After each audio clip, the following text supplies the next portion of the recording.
Saya akan kenalkan mesin asah yang kita punya, itu mesin asah Toyonev, yang mana tahun pembuatannya itu 1992. Jadi untuk kita jelaskan beberapa hal dari kondisi mesin tersebut. Yang pertama adalah kita lihat kondisi jalan mesin sendiri. Kita bisa sama-sama melihat kondisi jalan sendiri sudah tidak standar lagi.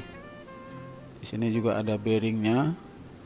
Bearing di sana kanan kiri sudah tidak berfungsi. Nah, ini untuk lebih jelas kita permainkan warna. Jadi kita bisa memberikan tanda pada bearing mesin supaya kita lebih jelas untuk melihat. Nah, kita kasih, jadi kalau dia tidak berfungsi secara waktu mesin berjalan akan nampak terlihat. Oke, kita bisa lihat mesin ini pada saat berjalan. Nah, hal ini akan terjadi efek pada mesin itu sudah tidak berjalan ikut rel karena tidak ada pengarahnya. Nah, sehingga bearing ini selayaknya harus segera diganti dengan yang baru. Kita bisa lihat pada saat kita menggunakan warna kapur, kedua-dua bearing bahkan juga ada kedua-duanya bisa tidak berputar, kadang hanya satu, itu pun sesaat. Nah, kita bisa melihat seperti itu. Nah, ini kalau otomatis hasil pengasahan akan sangat berpengaruh pada ujung mata pisau. Baik, jadi kita coba untuk mencari atau mengetahui kondisi rel itu, kita menggunakan alat ukur, itu dial gauge, yang mana pada awalnya kita letakkan di posisi 0. Nah, setelah posisi 0 ini ya, kita bisa melihat di sini jarum dial gauge itu sudah berubah-ubah. Pemirsa bisa lihat di situ, nampak di sana jarum dial gauge sudah tidak pada posisi yang sama, jadi berubah-ubah. Berarti dengan kondisi rel ini sudah tidak rata. Untuk kali ini kita juga bisa memeriksa kondisi meja magnetnya. Ini adalah untuk meletakkan pisau. Nah, ternyata meja magnet ini pun sudah tidak rata. Kita bisa melihat di sana ada posisi 0, lalu bisa turun dan naik. Seperti ini sudah bergelombang meja magnet ini sendiri. Oke, jadi untuk standar magnet sendiri dan rel tentunya tadi kita standar sendiri adalah kalau kita menggunakan dial ini dia boleh bergerak, toleransinya adalah 0,1. Jadi kalau kita lihat ini sudah bisa mencapai 0,4 dari titik terendah sampai yang titik tertinggi. Nah, mengapa harus 0,1? Ini supaya hasil asah pisaunya pun bisa rata. Oke, kita bisa melihat sekarang posisi mesin kita. Kondisi pipa air itu belum tepat mengenai bidang yang diharapkan atau sasaran yang sebenarnya. Jadi sebetulnya pipa air coolant ini, pendingin pisau, sebetulnya seperti ini, supaya air itu betul-betul mengenai titik antara mata pisau dengan batu gerinda. Baik, Bapak sekalian, kita bisa melihat antara mesin yang sudah bearing dan tidak rel yang sudah tidak standar. Ini pada saat mesin ini di stop, dia sudah loncat. Nah, dia sudah lari dari rel itu sendiri. Kita bisa lihat. Tadi kita sudah melihat kondisi mesin yang sudah beberapa hal itu perlu ada perbaikan. Nah, sekarang kita coba melihat dengan kondisi mesin yang masih cukup baik, dan kita biasa pegang mesin ini getarannya pun sangat sedikit karena bearing, rel itu masih kondisi baik. Bearing masih memegang rel dengan baik. Nah, Dari mesin kondisi seperti ini, selain dia getaran, suaranya pun akan terdengar berbeda. Kalau masih kondisi cukup baik di sini, dari jalan dan suara ataupun getaran dia sudah lebih mengecil di situ. Nah, ini bentuk bearing, karena dia bearing mesin lama dengan yang katakan dia ini baru, itu bearingnya sangat berbeda, sehingga ini masih cukup baik untuk menghasilkan ujung pisau yang rata. Ini dapat dilihat dari hasil grinding, mesin grinding itu yang kondisi masih baik. Kita bisa melihat antara tengah, kiri, kanan, ataupun sisi kiri dengan tengah dan sisi kanan itu hasil rata. Jadi habisnya itu rata, tersentuh, termakan grinding itu rata. Kanan sudah terkena, tengah kena, sisi kiri pun sudah kena.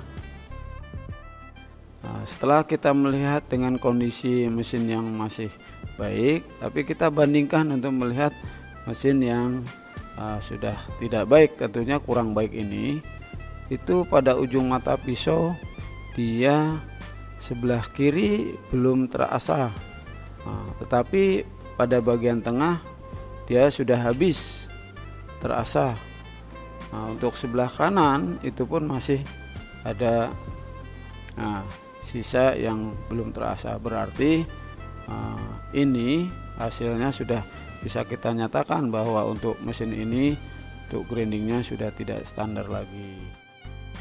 Di sini juga kita bisa melihat dari dua unit mesin itu, grinding yang lama dengan pembuatan tahun yang sama itu berbeda, dimana yang satu kanan kiri sudah habis dan tengah, kali ini tengah belum habis, tengahnya masih belum terasa, tapi sisi kanan sudah habis terasa.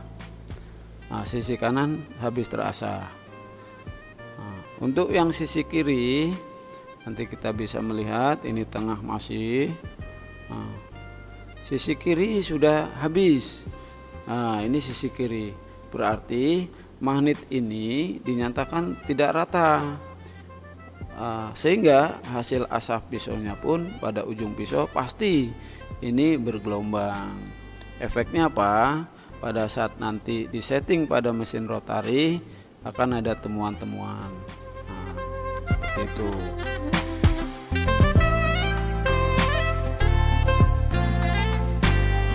Langkah selanjutnya adalah langkah proses asah pisau. Jadi ada beberapa tahapan sebelum kita memproses asah pisau, itu ada beberapa yang harus kita perhatikan.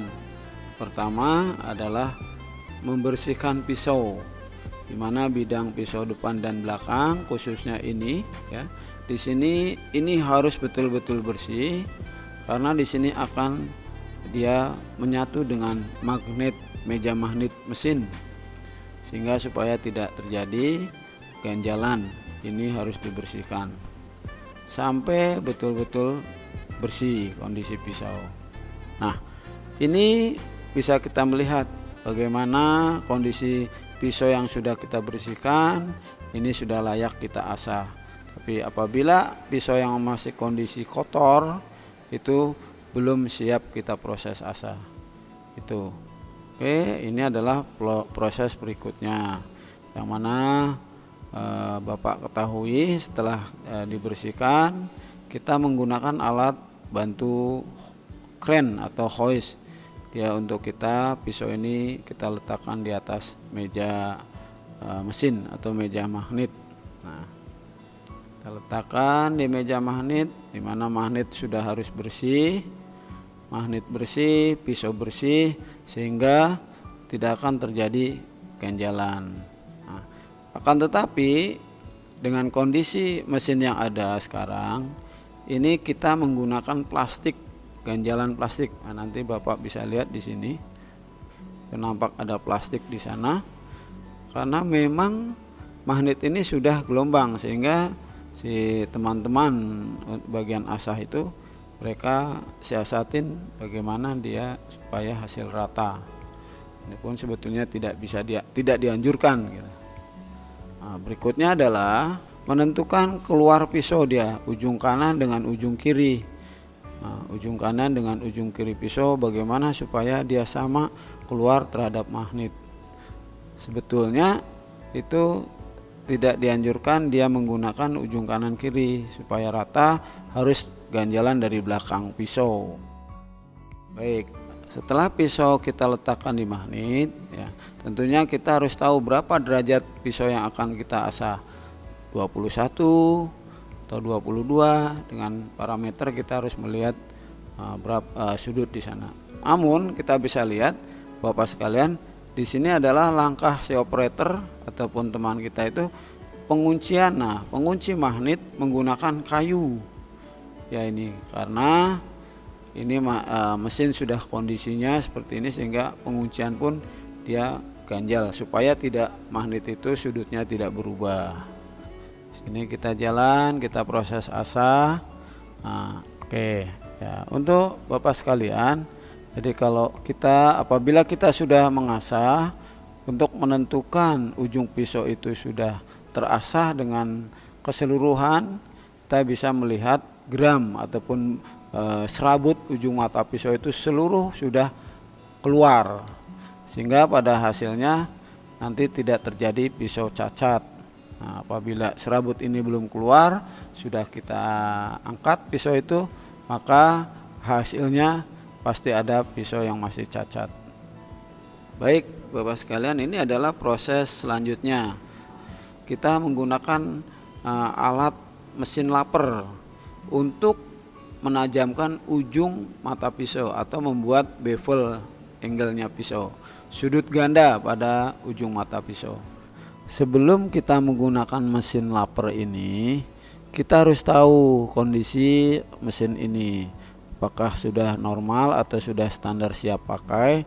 Oleh karena itu kita harus mengkalibrasi mesin laper ini dengan alat yang sudah ditentukan. Kita lihat plastiknya, roller pandunya itu harus menyentuh, ya dia berputar, semua berputar karena menyentuh alat settingnya.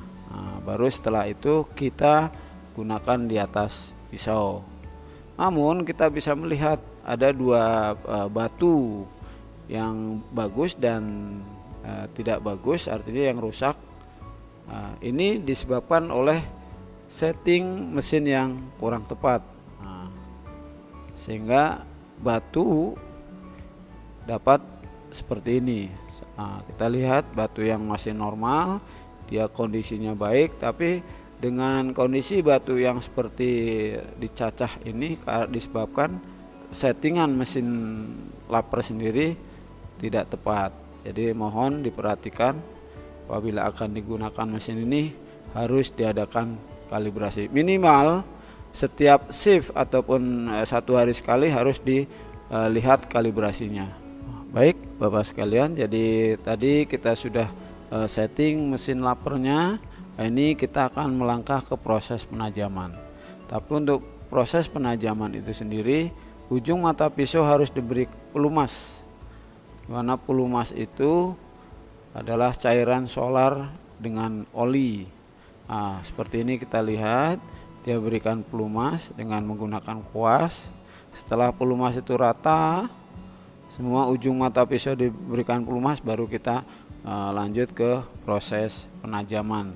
Nah, ini sangat penting pelumas setiap berapa kali gosok dia menggunakan pelumas solar supaya batu gosok itu bersih, batu laper ini bersih. Nah, kita lihat. Jadi setiap beberapa kali gosokan harus diberi pelumas. Nah, kita lihat itu kalau ada batu yang tidak berputar, kita harus cek.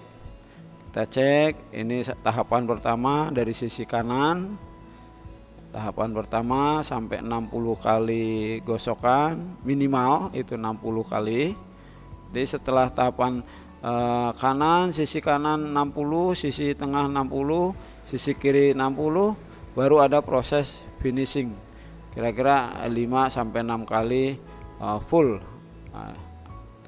Apabila di sini hanya kurang dari nilai asahnya ataupun kurang dari yang target 60, maka mata pisau ini tajamnya tidak standar ataupun tidak mendapatkan ketajaman yang kita harapkan, maka pisau bisa cepat tumpul. Ini mohon diperhatikan cara menggunakan mesin laper. Berikutnya adalah kita perlu tahu seberapa tajam atau seberapa kerataan ujung mata pisau yang kita proses. Bisa menggunakan kain lap. Kita gosokkan ke ujung kain lap ini ke ujung mata pisau. Bila kita rasakan itu sangat berat ataupun tidak robek kain lap ini, berarti penggosokan dinyatakan masih kurang atau ada mesin laper itu sendiri perlu dikalibrasi ulang.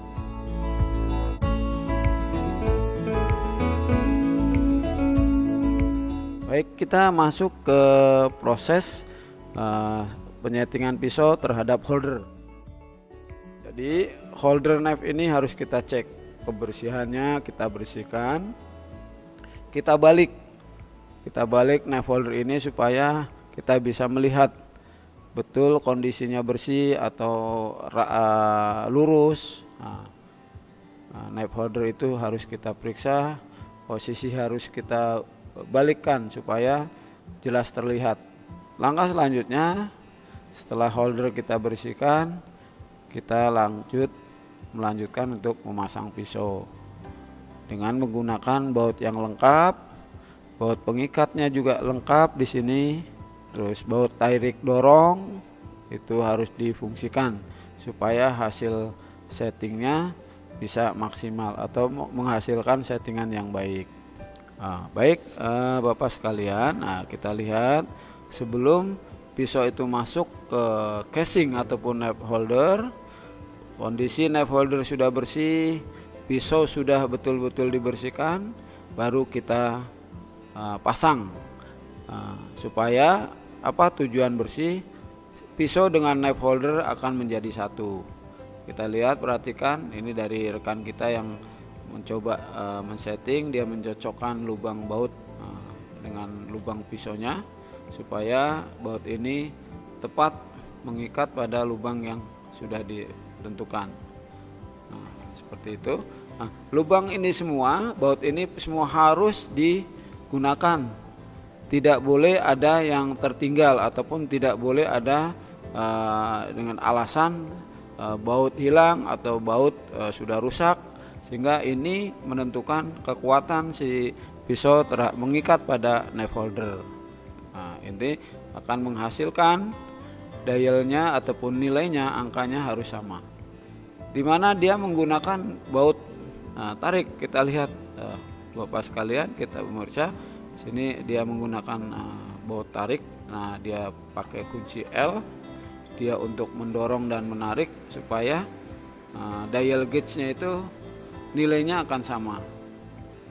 Diharapkan selain holder bersih, pisau bersih, baut juga pengikat semua digunakan, baut tarik dorong juga harus difungsikan dan dengan kondisi baut tarik dorongnya kondisi yang baik, tidak bengkok ataupun pendek, panjangnya tidak sama. Semua harus disiapkan agar hasil settingnya mendapatkan hasil yang baik.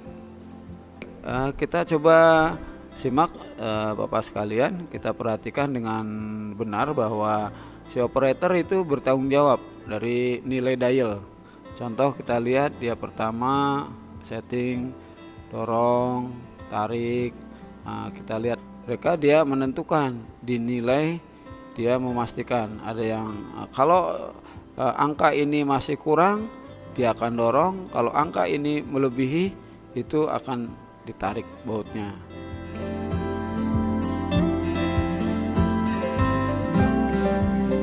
Bapak sekalian, ini kita melangkah ke pemasangan pisau pada mesin rotari. Tapi sebelum pisau itu kita pasang pada mesin, tentunya yang diperhatikan adalah kondisi mesin rotari. Apa kondisinya? Knife pad itu sudah harus dicuci bersih, diberi solar, juga boleh dihamplas supaya sampah atau yang kotoran yang melekat, yang keras itu bisa terkikis oleh amplas sehingga betul-betul mendapatkan kondisi yang bersih. Kita beri solar. Setelah ini kita memberikan kebersihan dengan kain lap. Ini terakhir. Ini mohon diperhatikan, hal ini sangat perlu pada setiap operator Bapak mengoperasi dari mesin rotari. Ini adalah menentukan. Jadi sangat diharuskan setiap ganti pisau rotari, sebelum pisau naik ke mesin ataupun dipasang di mesin, kondisi ini semua harus betul-betul sudah bersih, baik itu nepet dan juga nosbar dibersihkan.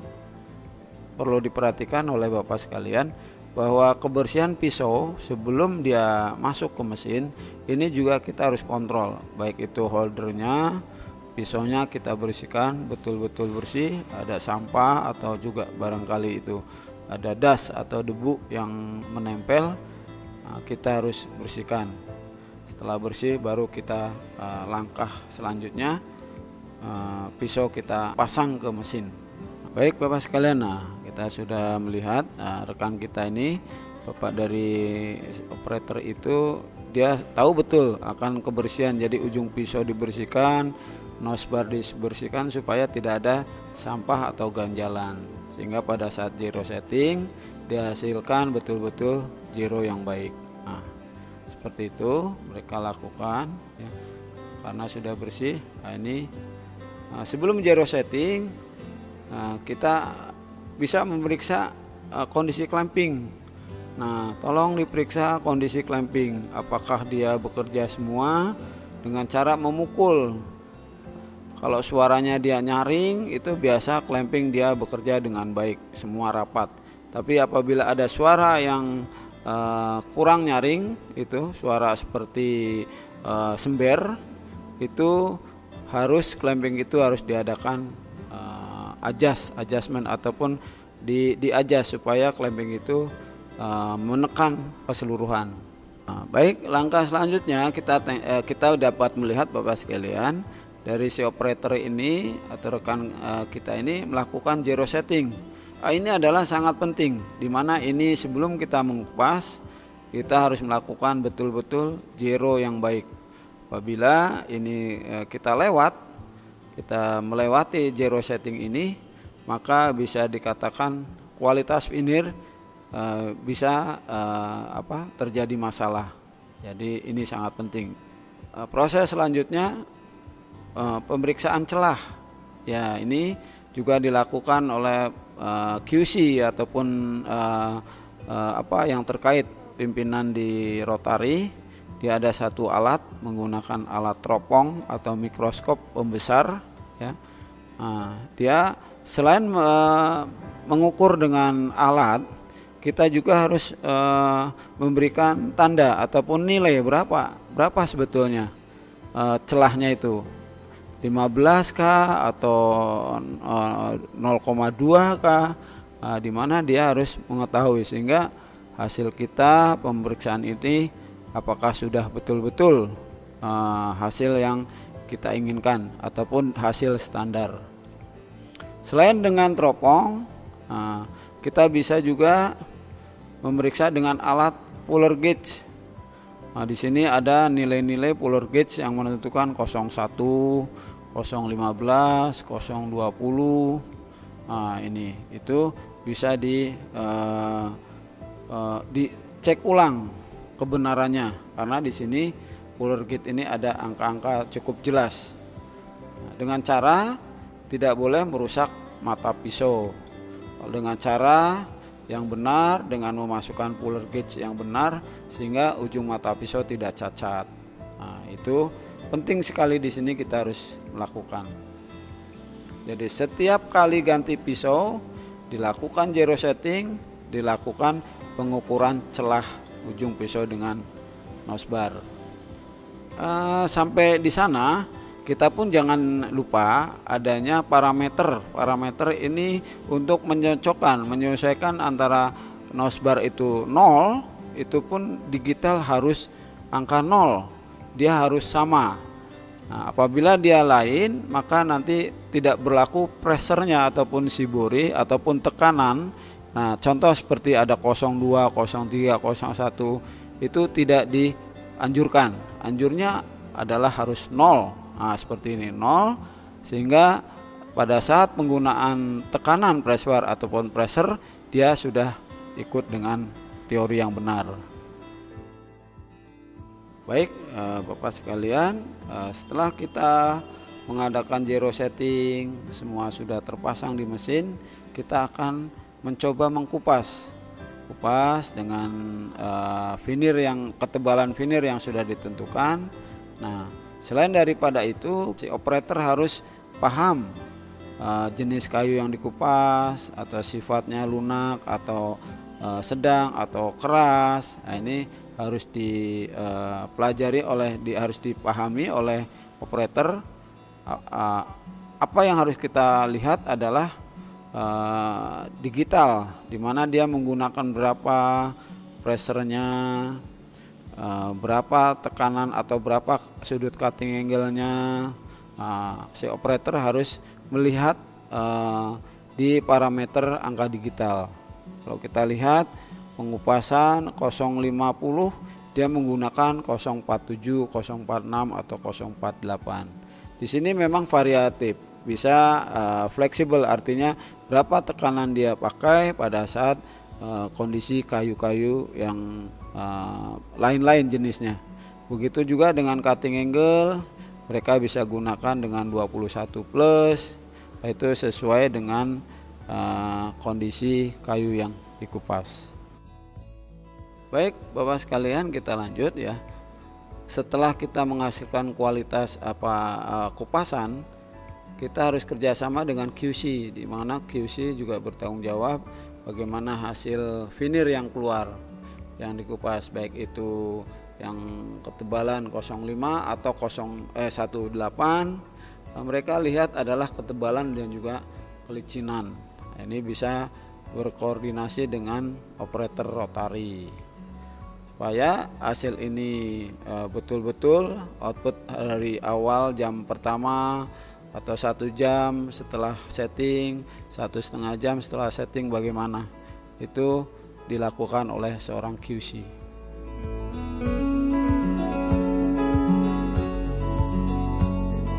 Bapak sekalian, kita simpulkan, jadi kita memproses suatu plywood itu didasari dari proses asah, proses penajaman menggunakan mesin laper, proses setting hingga pengupasan.